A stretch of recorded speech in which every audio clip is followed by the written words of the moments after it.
Hi, I'm Jillian Mealy. After 2 decades in television news, I went back to school, left my career, and started a business from scratch, all in the search of freedom and flexibility with my time and voice. But all of that time in TV taught me a thing or two, to say the least. So if you are looking to gain more confidence, empower yourself, tap into a better mindset, and grow, this podcast is for you. Let's dive in and grow together. Welcome back to another episode. I'm Jillian Mealy, and I am excited to deep dive the topic of confidence today. It is something that affects each and every one of us, and I bet we all wish we had the secret sauce for gaining more of it. While I don't have the secret sauce, I do have some tips that I developed over my 2 decades working in television and through my decision to pivot in life and make a total 180 to go back to school, start a business, all during the pinnacle of my career. And honestly, I am ecstatic to have a platform to be able to share all of this insight and my tips with you. So thank you for being here with me. And by the way, if you are listening and not watching this on YouTube or social media, I chose a sweater today that has a picture of a French bulldog's face on it because it matches my French bulldog, Levi. I was feeling confident enough today to break out my favorite sweater. Shout out.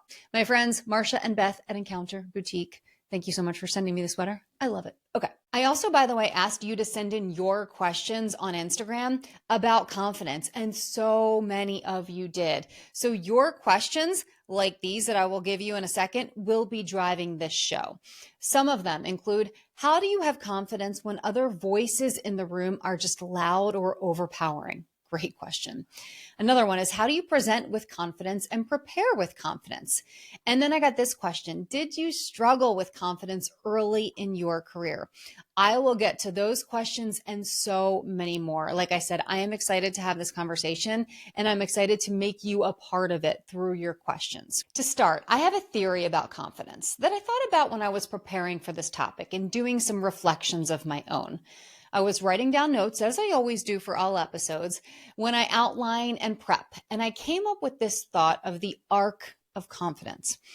When I say arc, I mean act, reflect, celebrate, ARC. If someone else has coined this term, please let me know. I couldn't find it out there. Doesn't mean it doesn't exist.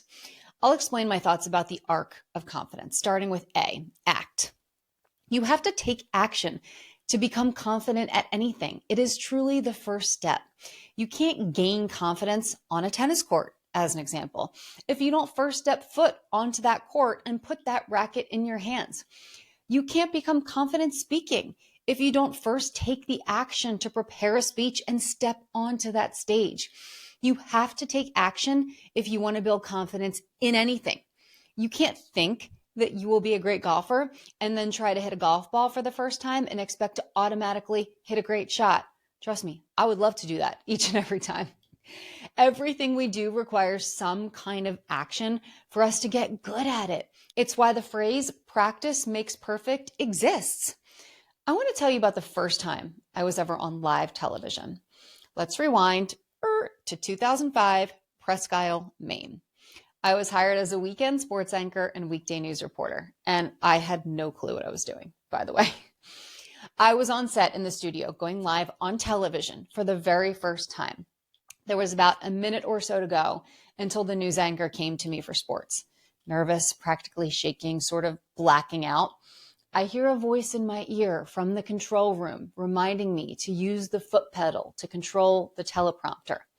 Seconds later, when they came to me, I already, forgot about the foot pedal, forgot that they just reminded me, and froze like a deer in headlights, freaking out inside, wondering why the teleprompter was not moving, why these words ahead of me were not moving.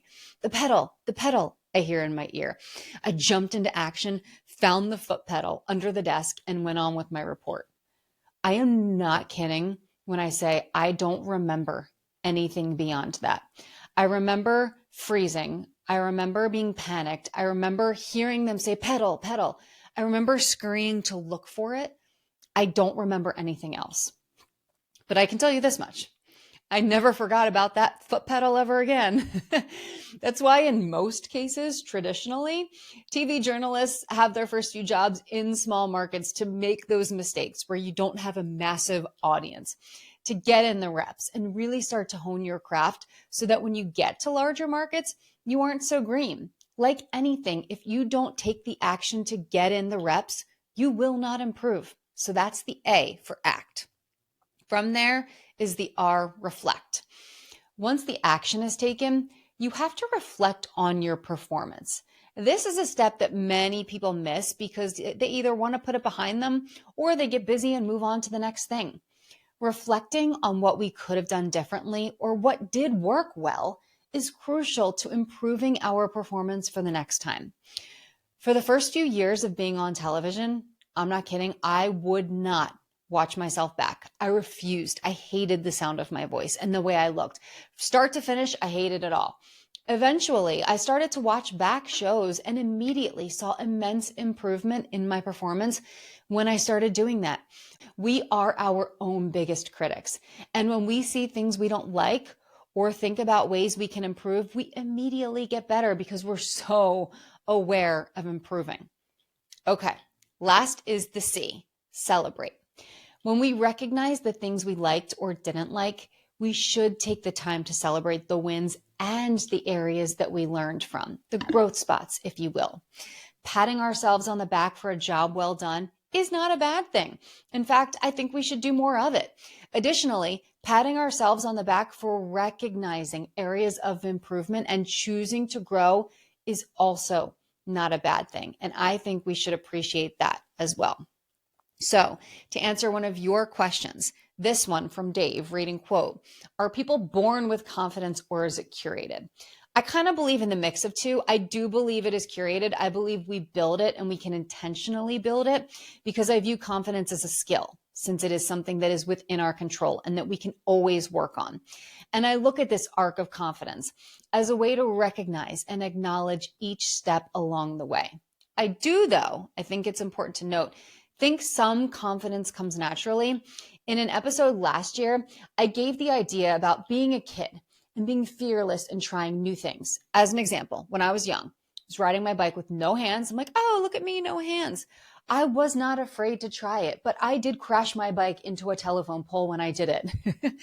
I'm okay, live to tell the story. But in that moment, I had no fear. I had the confidence to try. Where does that confidence come from when we are young? I don't know. If you do, let me know. I wish sometimes we could get back to that sort of fearless mindset.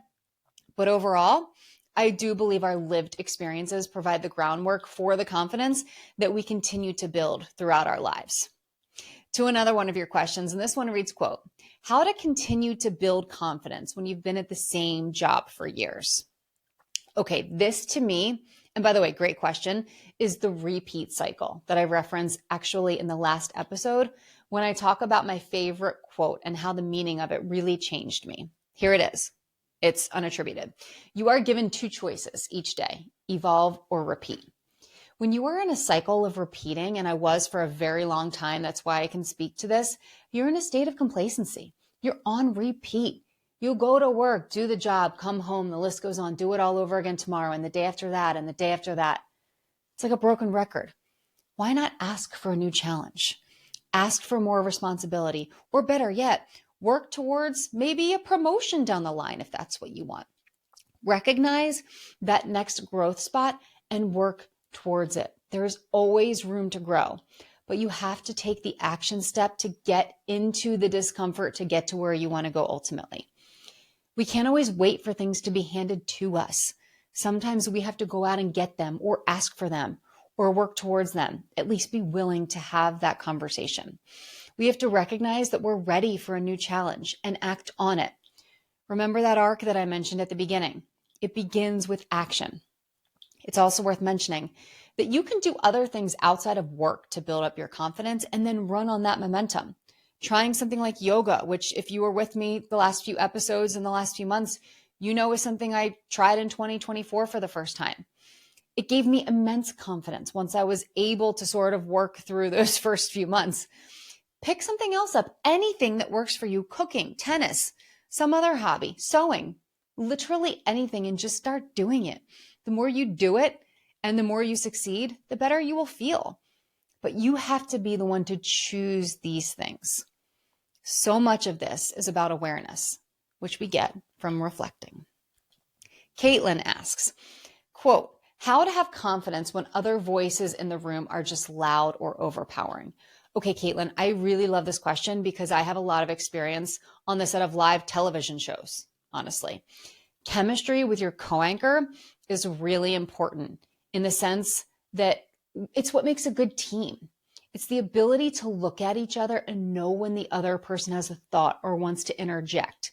The last thing you want in a live news show is the anchors stepping over each other when they try to talk, because it doesn't look good. Nobody enjoys watching a show or hearing a conversation or being a part of a conversation when people are talking all over themselves.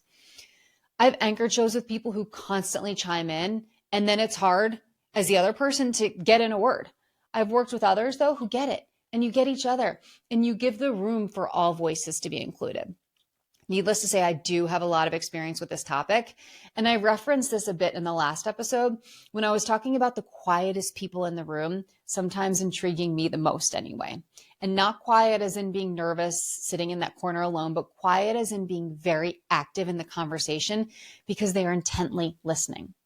Have you ever been in a meeting where people sort of talk all over each other to get their points across, but there's someone in the room who kind of sits back absorbing and listening, and at the end they chime in with a really powerful and well thought out remark? I like that person. I always listen to what they have to say. So don't look at other people being loud as a bad thing. Honestly, there is a pause in every conversation. So when there is that pause, when you find it, jump in there with a really strong remark, something well thought out, and you will wow people. Be intentional about it. When you know your audience and you know, say, who are the loud people in the bunch, you can learn when to make your move and have it be powerful and have it be noticeable. Mark chimed in with this comment, reading, quote, confidence comes from knowing your subject matter. Bingo. Being prepared with your information and your message and knowing your audience, in my mind, all go hand in hand. Which takes me to Justin's question that reads, quote, how to present with confidence and how to prepare with confidence. I love this because I'm a huge preparer. Although I will say I wasn't always a big early preparer. I traditionally was a really good procrastinator, like back in my younger years, college and after that. But as I've gotten older, as I continued on and kept excelling in my career in television, I learned how important preparation is and to do it and give yourself enough time when you prepare. As an example, when I'm preparing for a speech or presentation, I will spend weeks getting my outline right, making slides, and then typically the week before, I will rehearse multiple times. I have a specific way of rehearsing though. Maybe it's not for everybody, but I do think we should all be rehearsing out loud. You don't want the first time you say the words to be out loud in that moment where your job relies on it. So for about a week before, I will set up my laptop. I will have the slides out on them. I'll be in various rooms of my house, my kitchen, my living room, wherever I feel like it. I will walk around my room, rehearsing my speech out loud while glancing at the slides to make sure that I'm matched up and that everything flows and that it's smooth. It helps you to be able to make smoother transitions and see if maybe your slides or stories need to be reworked or reordered. When you are fully prepared, you automatically have more confidence when it comes time for whatever it is that you have been preparing for. Sure, there may still be some nerves, but imagine how much more you would have if you didn't prepare thoroughly. I also think it is important to remember that if you are asked to present, it is because others believe in you. Otherwise, they would not have asked for you to be the one to give the presentation. Sometimes people see something in us before we see the capability in ourselves. That's why I'm doing this podcast. And that's why I coach these things to my clients. That's why you constantly hear me express my belief for reflection and celebrating our accomplishments. By us not recognizing these things in ourselves, you know who is responsible for holding us back? We are, single-handedly. I don't mean to sound harsh by saying it like that, but honestly, part of my growth the last few years is recognizing how much I was waiting for things to come to me or happen to me versus being in the mindset of me being the one to control the story of my own life by being the one to make things happen for me versus to me. Another one of your questions is, how does one regain confidence after rejection? And look, I won't sit here and pretend like that's easy. But if I'm being honest, and I'll always be honest with you, it's up to us. Like how I just said, if we are not recognizing our own capabilities, we are holding ourselves back. I look at this in a similar fashion. And everything is situational, okay? Things that go on in people's lives, like I can't understand maybe something that is happening to you. You can't understand something that's happening to me exactly because everyone's different. But it is up to us to reflect on our past situations and our current situations and to recognize the things we have learned.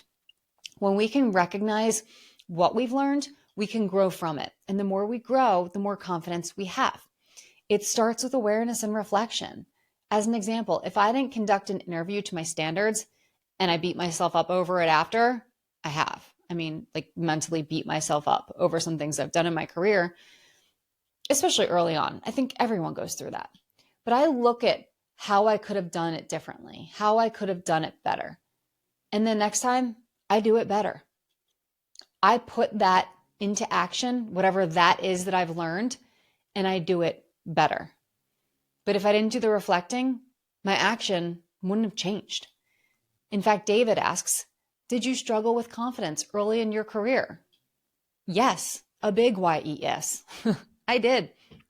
I struggled with confidence until a few years ago.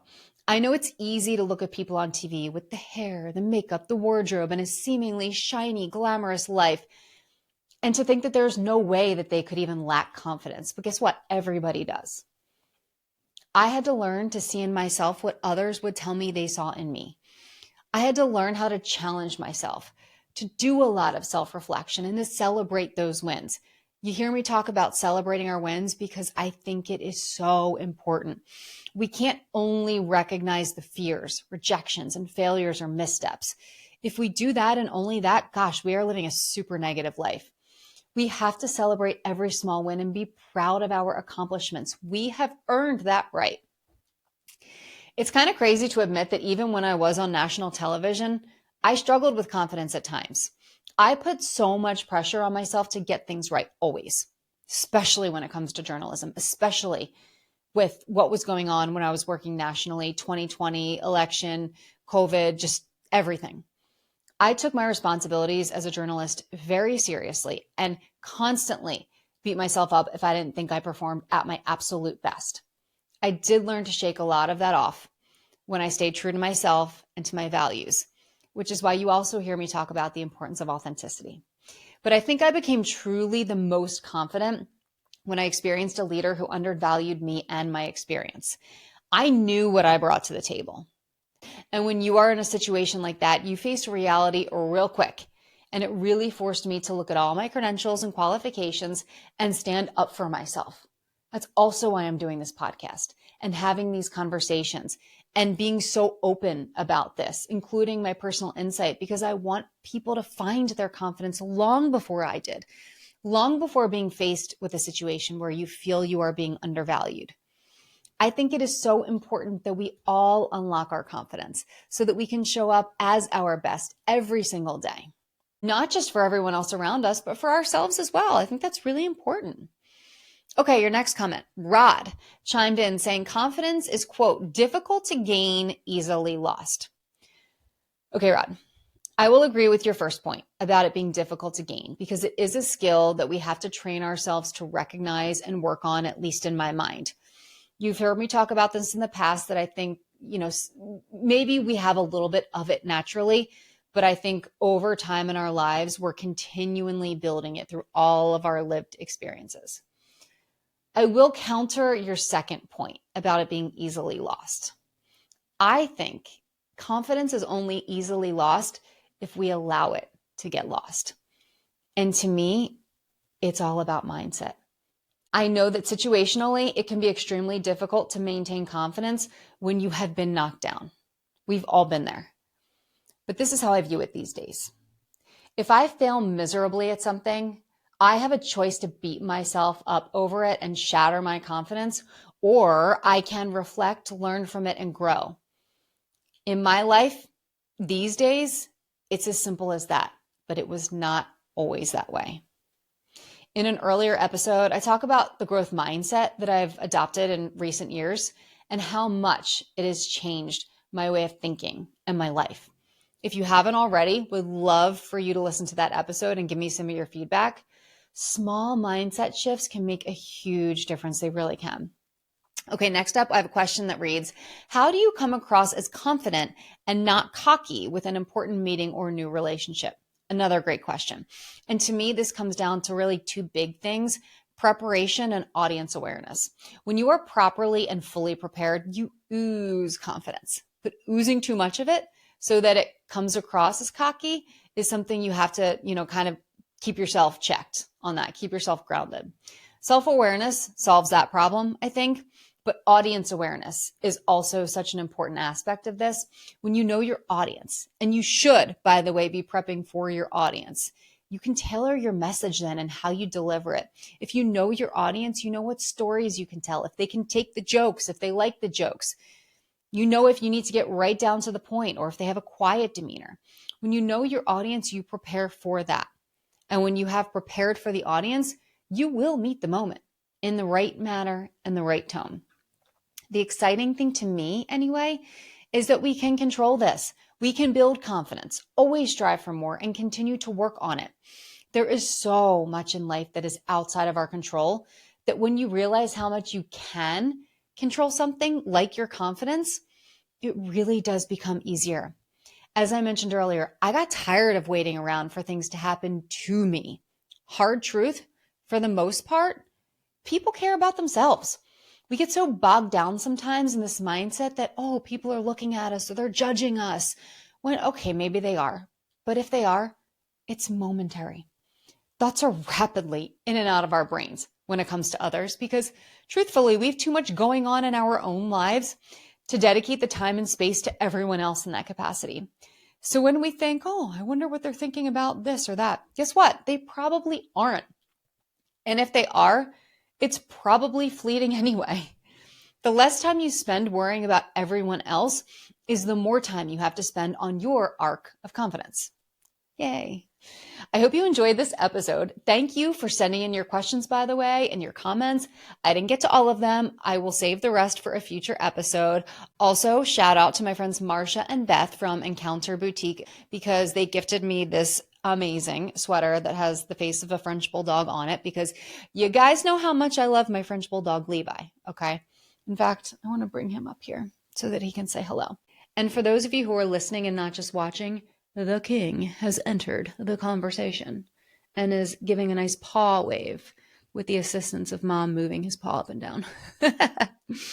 All right. Thank you so much for joining me and us for this episode. Have a great day. Keep sending in your questions on social media. I will continue to read them. Oh, yes. Stretch it out, Levi. Okay. Yes. Oh, he just woke up from a nap. All right. I am Jillian Mealy. I will see you back here next time.